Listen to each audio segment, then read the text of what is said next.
మాంసాహార ప్రియుల కోసం మళ్లీ సందడి మొదలైంది. యానాం సంవత్సరంలో కేవలం కొన్ని రోజులు మాత్రమే దొరికే అరుదైన చేప, చీరమేను, గోదావరి తీరంలో దర్శనమిస్తోంది. ఈ చేపలను పట్టుకోవడం అంత ఈజీ కాదు. సాధారణ వలలకు చిక్కవు. గోదావరి ఒడ్డునే చురుగ్గా కదిలే ఈ చేపలను పట్టుకోవడానికి ప్రత్యేకమైన పలుచటి వలలు, చీరలు వాడాల్సి వస్తుంది. అందుకే ఈ చేపకు చీరమేను అనే పేరు వచ్చింది. రుచికి ప్రసిద్ధమైన ఈ చేప మార్కెట్లో మాత్రం బంగారం విలువను అందుకుంటోంది. ప్రస్తుతం కిలో ధర దాదాపు 3,000 రూపాయలు. అయినా సరే, చీరమేను కోసం మాంసాహార ప్రియులు పోటీ పడుతున్నారు.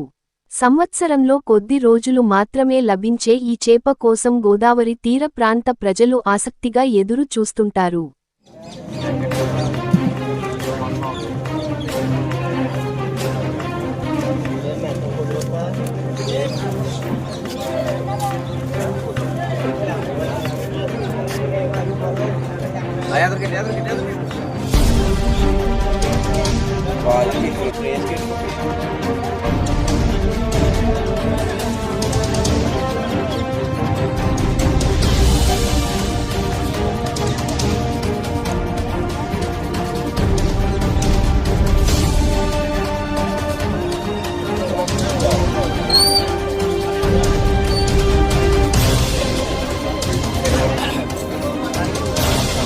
మొదటి మాట మటుకు మీరు బకెట్లు పెట్టినప్పుడు జాగ్రత్తగా ఇవ్వడమ్మా.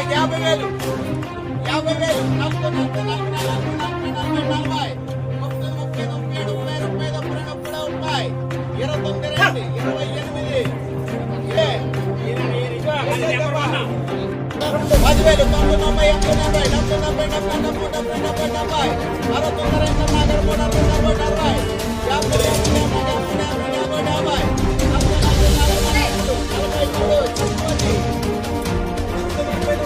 40 40